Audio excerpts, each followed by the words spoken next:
Hello दोस्तों, नमस्कार। अभी की सबसे बड़ी खबर आ रही है, जहां अरुणाचल की 2 जगहों पर भारत ने गश्त लगाने का अधिकार ये मांग करके चीन ने चल दी है बहुत बड़ी चाल। दोस्तों, निशाने पर है तवांग सेक्टर। बताएंगे सबसे बड़ी और अहम जानकारी, वही बताएंगे। भारत के आर्मी चीफ ने भी दे दिया बहुत तगड़ा जवाब, कह दिया चीन काफी समय से हमारे दिमाग में कौंध रहा है, हम किसी भी ऑपरेशन को तैयार है, LAC पर हालात ठीक नहीं। दोस्तों, बताएंगे इस बयान ने चीन में मचा दिया तहलका। वही बताएंगे ईरान का इजरायली प्रधानमंत्री बेंजामिन नेतन्याहू को मारने की साजिश, खुफिया एजेंसी ने कर दिया बड़ा दावा। दोस्तों, एक से एक बड़ी खबर आपको बताने वाले हैं, बस आप वीडियो अंत तक बने रहेगा। और खबरों में आगे बढ़ने से पहले हमेशा की तरह मानते हैं कि भारत को जो आंख दिखाएगा उनकी आंखें दिखाने लायक नहीं बचेंगी। और मेरा भारत महान है, तो इस वीडियो को लाइक करके चैनल को सब्सक्राइब करके बेल आइकन दबा के कमेंट में जय हिंद अवश्य कहिएगा। बात करें पहली बड़ी खबर की, जहां अरुणाचल की 2 जगहों पर भारत ने गश्त लगाने का अधिकार। दोस्तों, मिसाइल टेस्ट के बाद चीन की इस नई चाल ने हैरान कर दिया भारत को। निशाने पर है तवांग सेक्टर। दरअसल रूस में ब्रिक्स सम्मेलन के पहले चीन ने भारत पर दबाव बनाना तेज कर दिया है। कहा यह जा रहा है कि कजान में ब्रिक्स की बैठक में प्रधानमंत्री मोदी और चीनी राष्ट्रपति शी जिनपिंग के बीच गलवान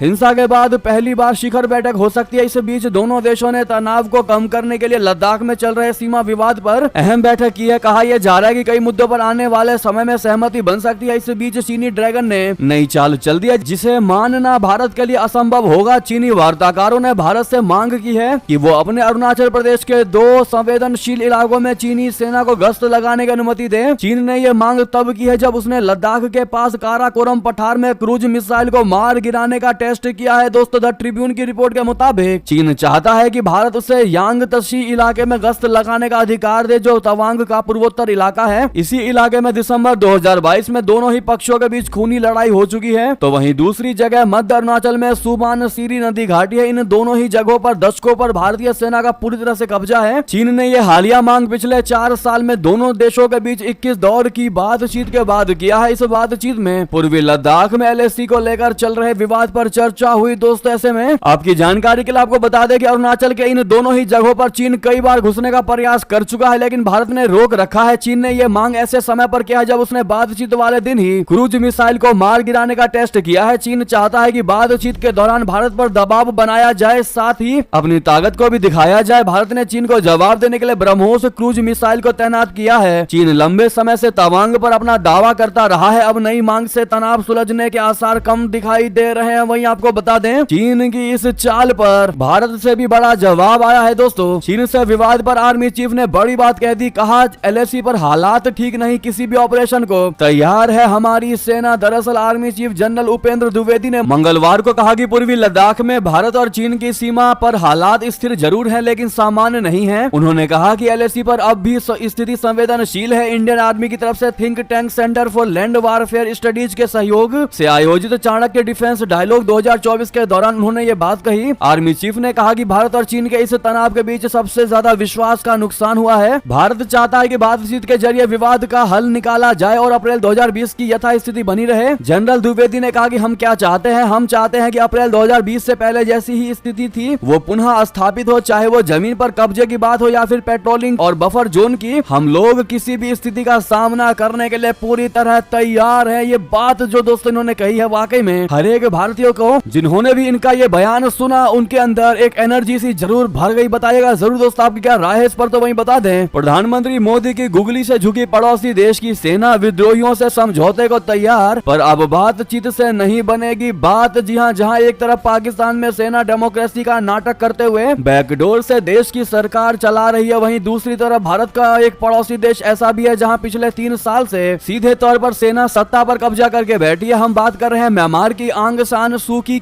चुनी हुई सरकार को सत्ता से बेदखल कर आर्मी भले ही लंबे वक्त से देश में राज कर रही हो, लेकिन पीएम मोदी के एक मास्टर स्ट्रोक के बाद उनके उल्टे दिन अब आते नजर आ रहे हैं। वो दिन दूर नहीं जब विद्रोहियों के लिए खुद ही सेना को सत्ता का रास्ता खाली करना होगा और वहां लोकतंत्र की बहाली होगी। अब आप सोच रहे होंगे कि प्रधानमंत्री मोदी ने ऐसा क्या किया जिसके बाद जुंटा आर्मी के होश उड़े हुए हैं। चलिए हम आपको विस्तार में बताते हैं। दरअसल म्यांमार में इस वक्त अलग अलग एथनिक विद्रोही गुट हथियार उठाकर सेना के खिलाफ जंग कर रहे हैं। पिछले 3 सालों से जारी इस जंग में म्यांमार की सेना करीब आधे मुल्क से अपना कंट्रोल खो चुकी है। म्यांमार की इस अशांति का खामियाजा भारत को अपने नॉर्थ ईस्ट के स्टेट मणिपुर में भी देखने को मिल रहा है। चाहकर भी भारत सरकार इसे पूरी तरह कंट्रोल नहीं कर पा रही है। म्यांमार से मणिपुर हिंसा को मदद मिल रहा है। ऐसे में प्रधानमंत्री मोदी मोदी ने म्यांमार के विद्रोही गुटों को दिल्ली में बातचीत का न्योता देकर एक बड़ा मास्टर स्ट्रोक चल दिया है। दोस्तों वहीं बता दें, ईरान का इजरायली प्रधानमंत्री बेंजामिन नेतन्याहू को मारने की साजिश खुफिया एजेंसी ने कर दिया दावा। दरअसल इजराइल ने बीते एक साल में हमास के खिलाफ जंग लड़ रहा है। इस दौरान उसका सामना लेबनान के आतंकी समूह हिजबुल्लाह से भी हुआ। इसके बावजूद इजराइल ने बेहद मजबूती के साथ दोनों का सामना करते हुए दुश्मनों की कमर तोड़ दी। इसका ताजा उदाहरण हाल ही में देखने को मिला जब इजरायली सेना ने हिजबुल्लाह चीफ हसन नसरुल्लाह को मौत के घाट उतार दिया। उससे पहले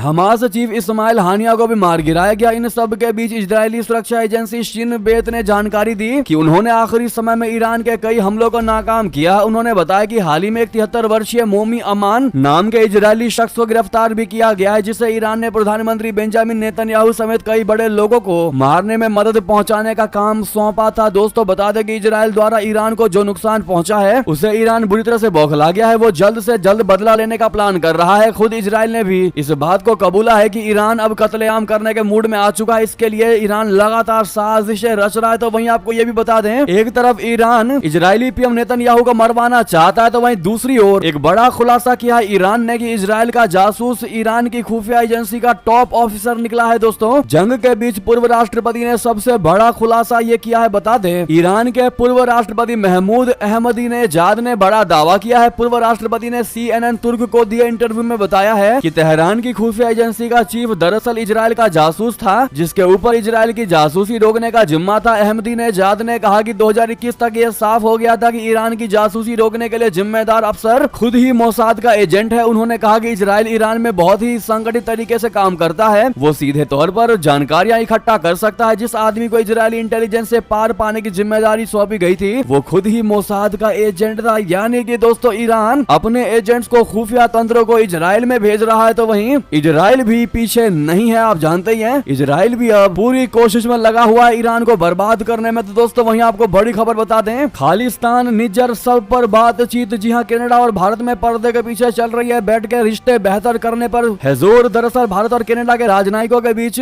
विवाद के मुद्दों को सुलझाने के लिए बैठकें हो रही हैं। खास तौर से कनाडा में खालिस्तान समर्थक तत्वों की गतिविधियों और दूसरे मुद्दों पर चर्चा करने के लिए दोनों देशों के अफसरों ने मुलाकात की है। हिंदुस्तान टाइम्स ने मामले से परिचित सूत्रों के हवाले से दावा किया है कि भारतीय और कनाडाई राजनयिकों ने हाल ही में कम से कम 2 बार मुलाकात की है। इस दौरान भारतीय पक्ष ने कनाडा अपनी चिंताएं कनाडाई पक्ष के सामने रख दी थी। दोस्तों HT की रिपोर्ट के मुताबिक दोनों देशों के राजनयिकों के बीच मुलाकातें इस साल की शुरुआत में भी हुई थी। बातचीत के इस क्रम को बढ़ाने के लिए ही ये हालिया बैठकें की गई है। बीते साल जून में खालिस्तानी आतंकी हरदीप सिंह निज्जर की हत्या के मामले पर भी बात की गई थी ताकि द्विपक्षीय संबंधों को आगे बढ़ाने पर काम किया जा सके। वहीं बता दें, पाकिस्तान में मिल रही IS आतंकियों को पनाह तालिबान ने गुम की। शहबाज सरकार की सिट्टी पिट्टी लगा दी है, ये गंभीर आरोप। दोस्तों अफगानिस्तान की सतह पर काबिज तालिबान ने पाकिस्तान की शहबाज शरीफ सरकार और सेना को जमकर खरी खोटी सुनाते हुए कई गंभीर आरोप लगाए हैं। तालिबान ने इस्लामिक स्टेट से जुड़े कुछ लोगों को गिरफ्तार करने का दावा किया है। तालिबान का कहना है कि IS के जो लड़ाके उनके सुरक्षा बलों ने पकड़े हैं उनको पाकिस्तान के एक शिविर में अफगानिस्तान में घुसपैठ की ट्रेनिंग दी गई थी। आज टीवी की रिपोर्ट के मुताबिक तालिबान सरकार के प्रवक्ता जबीहुल्लाह मुजाहिद ने सोमवार को कहा कि तालिबान अधिकारियों ने अफगानिस्तान में हाल ही में हुए घातक हमलों के जिम्मेदार इस्लामिक स्टेट समूह के प्रमुख सदस्यों को पकड़ लिया है। जांच में सामने आया है कि संगठन के लोगों को पनाह पड़ोसी पाकिस्तान में मिल रही है। जी हां, तो वहीं बता दें, यूक्रेन में हो रहा भारतीय हथियारों का इस्तेमाल क्या रशिया के साथ रिश्तों में घोलेगा कड़वाहट। दरअसल जुलाई की शुरुआत में मॉस्को का दौरा करते हुए भारतीय प्रधानमंत्री नरेंद्र मोदी जी ने रशिया को नई दिल्ली का विश्वसनीय सहयोगी और सदाबहार दोस्त बताया और उन्होंने दोनों देशों के बीच दशकों पुराने रणनीतिक सहयोग का हवाला दिया। लेकिन मोदी ने रशिया दौरे से 3 महीने से भी कम समय में फिर से दोनों देशों के बीच की दोस्ती की परीक्षा हो रही है, क्योंकि कुछ रिपोर्ट्स में दावा किया गया है कि भारतीय हथियार और गोला बारूद यूक्रेन पहुंच रहे हैं और रशिया के खिलाफ युद्ध में इनका इस्तेमाल किया जा रहा है। रॉयटर्स समाचार एजेंसी की तरफ से की गई एक जांच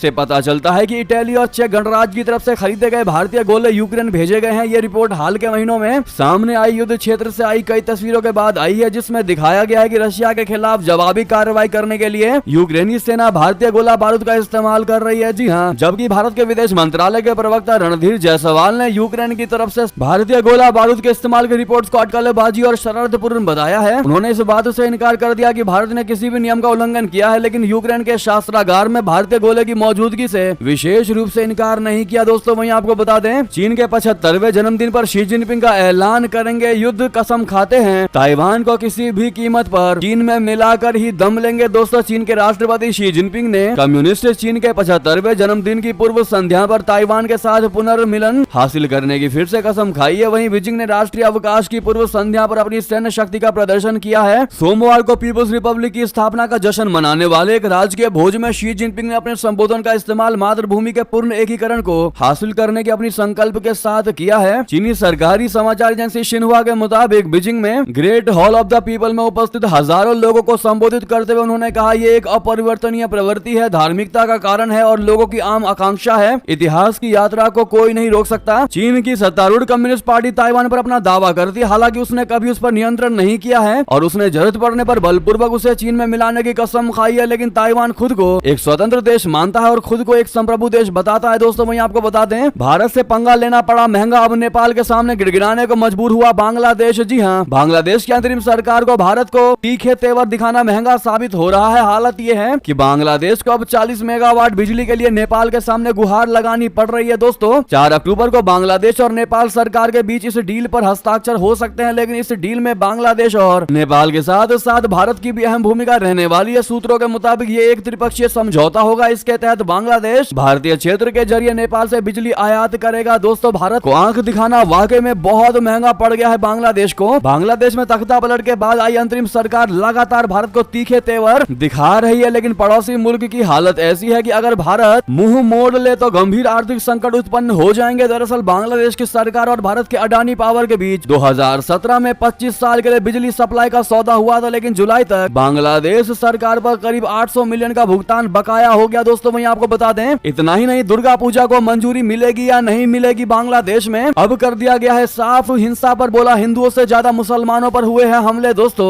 न्यूयॉर्क में विदेश मंत्री जयशंकर से मुलाकात के बाद बांग्लादेश के विदेश मामलों के सलाहकार मोहम्मद तौहीद हुसैन ने बड़ा बयान दिया। उन्होंने भारत को बांग्लादेश का सबसे बड़ा पड़ोसी बताया है। हुसैन ने कहा कि भारत और बांग्लादेश एक दूसरे के साथ अच्छे कामकाजी संबंध बनाए रखने पर सहमत है। हालांकि मुलाकात के दौरान शेख हसीना के मुद्दे पर चर्चा नहीं हुई। जब तौहीद हुसैन से पूछा गया कि क्या बांग्लादेश में दुर्गा पूजा की अनुमति मिलेगी, तो उन्होंने कहा कि बांग्लादेश में सदियों से दुर्गा पूजा होती आ रही है, ऐसा कोई उदाहरण नहीं है जब दुर्गा पूजा ना हुई हो। ये काफी अजीब है। हो सकता है कि कुछ लोग दुर्गा पूजा को पसंद ना करें। इस देश में सदियों से दुर्गा पूजा की जाती रही है और ऐसा कोई उदाहरण नहीं है जब दुर्गा पूजा ना हुई हो। जो उपासक दुर्गा पूजा करना चाहते हैं वो कर सकते हैं, इसमें कोई संदेह नहीं। लेकिन उन्होंने जो ये बयान दिया कि हिंदुओं से ज्यादा मुसलमानों पर हमले हुए हैं, वो वाकई में बड़े सवाल खड़े करते हैं। दोस्तों, वहीं आपको बता दें, सिर्फ डॉक्यूमेंट्स में ही रह जाएगा क्या? सार्क पाकिस्तान तक ने रिवाइव करने के लिए किया प्रयास, लेकिन भारत ने दिया ठुकरा। बता दें, सार्क बोले तो south Asian association for regional corporation का अस्तित्व अब सिर्फ डॉक्यूमेंट्स तक ही सीमित रह सकता है। ऐसा इसलिए क्योंकि इंडिया ने मंगलवार को वो प्रस्ताव ठुकरा दिया जो कि सार्क को रिवाइव करने से जुड़ा था। सबसे रोचक बात यह है कि सार्क को रिवाइव करने से जुड़ी पहल नेपाल, बांग्लादेश और पाकिस्तान जैसे भारत के पड़ोसी मुल्कों की ओर से की गई थी। तीनों देश इसे रिवाइव करना चाहते थे। न्यूयॉर्क में नेपाल की ओर से सार्क के विदेश मंत्रियों की मीटिंग UNGA समिट से इतर के दौरान गुजारिश की गई थी। हालांकि इंडिया ने इसे ठुकरा दिया। भारत की तरफ से 2 टूक कह दिया गया कि जब तक पाकिस्तान आतंकवाद की रोकथाम के लिए कोई जिम्मेदारी भरा कदम नहीं उठाता है, तब तक वो ऐसी कोई बैठक को अटेंड नहीं करेगा। दरअसल सार्क मीटिंग या सम्मेलन तब तक नहीं हो सकता जब तक सभी सदस्य देश राजी ना हो। अगर एक भी देश या सदस्य उसमें हिस्सा लेने से मना कर देता है तो बैठक नहीं होगी। ये कंडीशन है सार्क मीटिंग की। दोस्तों, तो वहीं आपको बता दें, राहुल गांधी के नाच गाने वाले बयान पर सीएम योगी का भरा तंज। कहा, जिंदगी भर तुम्हारा खानदान यही करता रहा। दरअसल उत्तर प्रदेश के मुख्यमंत्री योगी आदित्यनाथ जी ने लोकसभा में नेता प्रतिपक्ष राहुल गांधी के एक बयान पर निशाना साधा है। योगी जी ने अयोध्या में 22 जनवरी को राम मंदिर के पवित्र भूमि पूजन समारोह के संदर्भ में कांग्रेसी नेता राहुल गांधी की नाच गाना संबंधित बयान पर सोमवार को निशाना साधते हुए कहा कि राहुल गांधी का परिवार जीवन भर यही करता रहा है। बता दें कि राहुल गांधी ने हरियाणा में प्रचार के दौरान कहा था कि राम मंदिर प्राण प्रतिष्ठा समारोह में जहां नाच गाना हो रहा था वहां किसी आम आदमी को नहीं बल्कि सेलिब्रिटीज और बिजनेसमैन को बुलाया गया था। योगी आदित्यनाथ ने हरियाणा विधानसभा चुनाव के लिए हिसार और पंचकुला जिलों में रैलियों को संबोधित करते हुए सोमवार को राहुल गांधी पर निशाना साधते हुए जवाब दिया। तो वहीं दोस्तों, ये थी की सारी बड़ी खबरें। आपको हमारी खबर कैसी लगी? आशा करता हूँ बहुत अच्छी लगी होगी। थोड़ी भी अच्छी लगी तो वीडियो को लाइक करके, चैनल को सब्सक्राइब करके, बेल आइकन दबा के कमेंट में जय हिंद अवश्य कहिएगा। मिलता अगली खबर में और वीडियो को शेयर करना मत भूलिएगा। दोस्तों में, भाइयों में, साथियों में, रिश्तेदारों में, व्हाट्सएप, फेसबुक, ट्विटर के माध्यम से। जय हिंद, जय भारत।